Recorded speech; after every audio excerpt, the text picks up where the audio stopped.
Professor Yamamoto, welcome to 44 Minutes. Thank you very much. Now, as we mentioned, it has been 2 months since President Bush and President Chirac last spoke on the phone.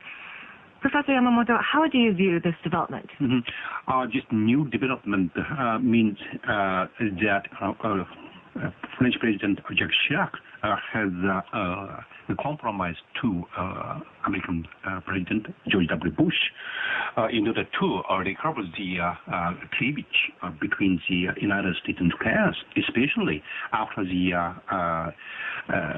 Iraqi war began. The United States has pursued its own unilateral approach toward Middle East. During the Iraq War, French had, evaded to be committed to Iraq War itself.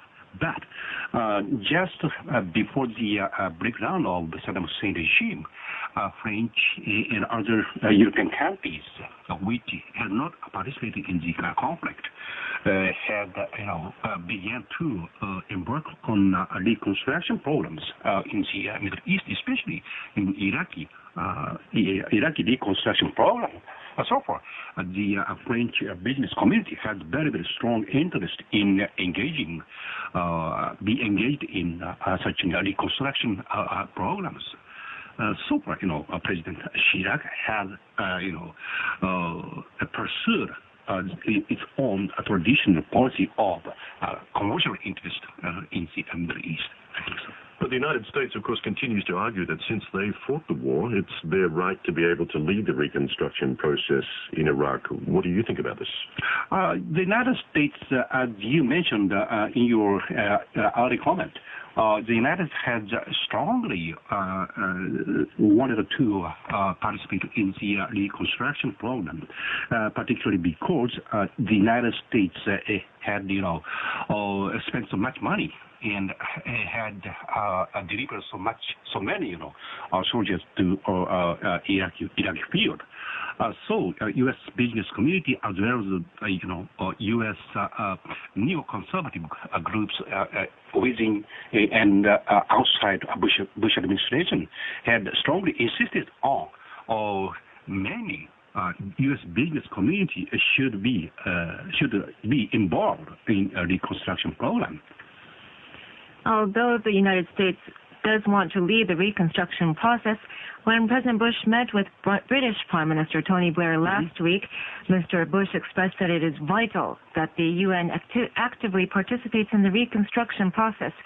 But what do you think the U.S. expects of the United Nations? In my view, the statement of President Bush has implied a little bit intentionally ambiguous intentions of the U.S. government right now. Needless to say, his statement has undoubtedly paid a lip service to the international society as a whole, especially because he needs to wipe out the bad image of a unipolar and hegemonic dominance of the world by the United States, as well as of unilateralist approach by which results in neglect of international collaboration in security affairs through the United Nations. We have to, therefore, watch rather more closely, more concrete conduct of the United States during the process of discussions among the related actors, both inside and outside the United Nations. But on the other hand, the UN Secretary General Kofi Annan says that the international society should come together under the umbrella of the UN. And the 3 countries, of course, France, Russia and Germany, that were against the war also feel that the international society should come together and cooperate and against a US-led reconstruction. What are your thoughts on this? On the one hand, I think the intent of the public statement of the Secretary General Kofi Annan has been quite natural in the sense that because the United Nations had lost a chance to get any legitimate and authoritative decision in relation to Iraqi war, it must regain its original authority in international peace and stability stipulated by the United Nations Charter. On the other hand, French, German, and Russian common attitude in this issue is also extremely natural in a sense that they are even now large creditors to Iraq and also have potential ambitions to go into huge oil-related market in Iraq. So far, they would strongly desire to avoid to be monopolized this attractive market by the United States industrial and business communities.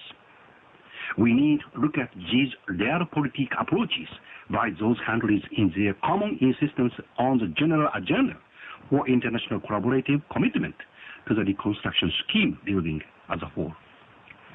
As the United States continues to criticize Syria, French Foreign Minister Dominique de Villepin visited 4 countries in the Middle East, including Egypt, and said that cooperation is necessary by the Arab nations for the reconstruction of Iraq. Where do you see the U.S.-France relationship headed? And movement concerning Syria, of course, is another concern. First of all, I would like to stress that these Arab nations have had a strong complement to the U.S. Strong support to Israel, which have continually neglected most of UN resolutions to withdraw its troops from West Bank occupied territories and from southern parts of Lebanon, etc., etc. France and other major European countries, including Germany, to considerable degree, have had expressed sympathetic feelings with Arab nations. In this context, I think French diplomatic initiative taken by Foreign Minister de Villepin have 2 major purposes. One is to buy political attention from Arab nations in order to re-establish French linchpin in the Middle East, as well as to regain geostrategic interest in this decisive region. Second, through this shattered diplomacy, we can foresee French statecraft for preserving the solidarity in the Atlantic Alliance, and for achieving geo-economic interest with a view to getting export drive to Iraq, especially oil-related business interest. As far as Syria-related problems are concerned, mass media today reported that the Bush administration has decided to label Syria as a rogue country and blamed her to develop chemical weapons. As well known, the United States government have had labeled Syria as one of the countries which supported terrorism and dealt with as a stringent export control target. Even though the Bush administration has not yet named as one of the members of Axis of Evil.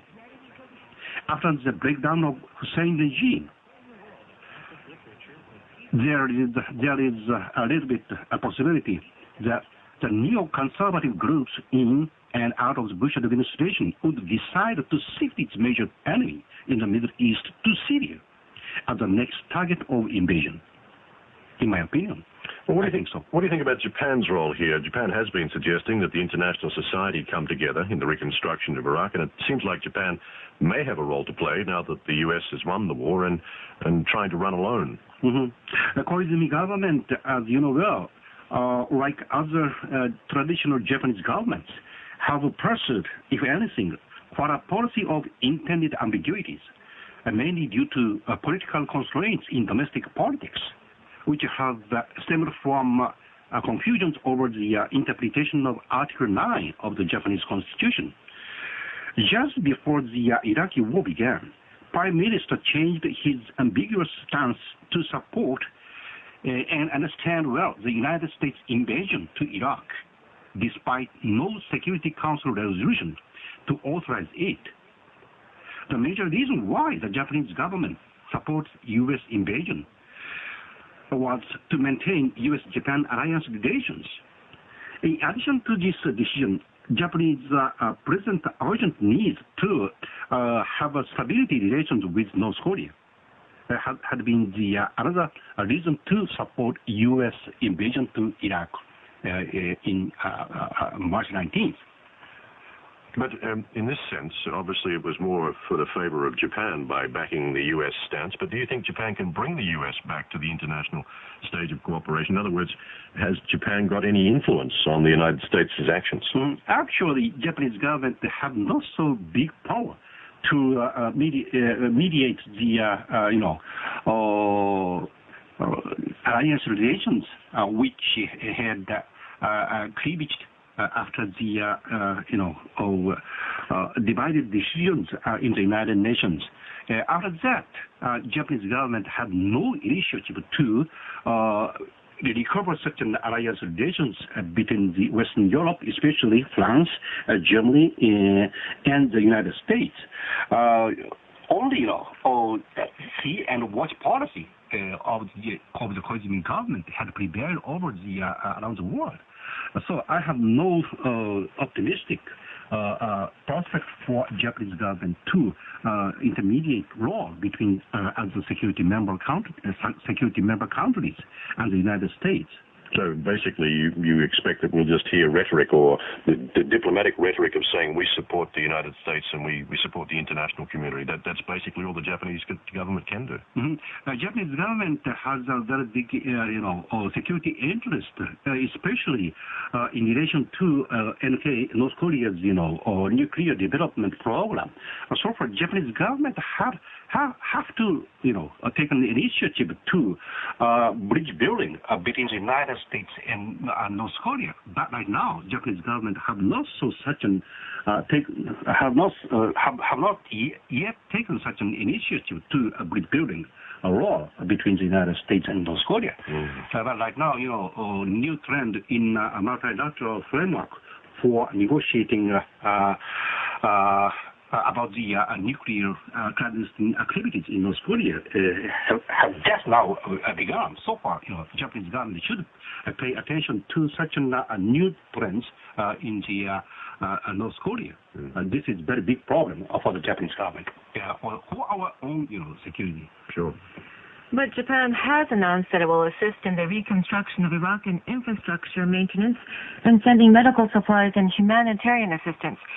Professor, what do you think would truly help the people of Iraq and for the stability of the Middle East? Mm-hmm. It's very big and very important tasks for the Japanese government to take non-military assistance in order to reconstruct Iraq. So far, as you mentioned, such a humanitarian aid to Iraqi people, like, lifeline infrastructure, including water supply or gas and other, lifeline supplies. So far, Japanese government and Japanese non-governmental organizations have very big, know-how and technological capabilities. So far, Japanese well-combined governmental and non-governmental activities in Iraq in order to reconstruct Iraqi economy and Iraqi soil. Those well-combined, well-organized commitment to Iraq would be very, very important factor in order to gain a Japanese, reputation in the international society as a whole. But that obviously is going to be some time because the U.S. forces are saying it's not safe on the ground even as yet for humanitarian groups, non-profit groups, NGOs to come into Iraq. So obviously we're going to have to wait some time before Japan can play that sort of a role. The Japanese role right now very, very weak in allocating our resources to reconstruct and recover the Iraqi economy and Iraqi people's everyday life as a whole. But we have had very big and old experience to reconstruct ourselves during the occupation era by the United States just after the end of the World War II. So far, we have to reuse such a know-how and capability to rebuild and reconstruct Iraqi people's Iraqi economy. Well, as always, Professor, we'd like to thank you very much for being with us today. Our guest today is Professor Takiko Yamamoto of Waseda University.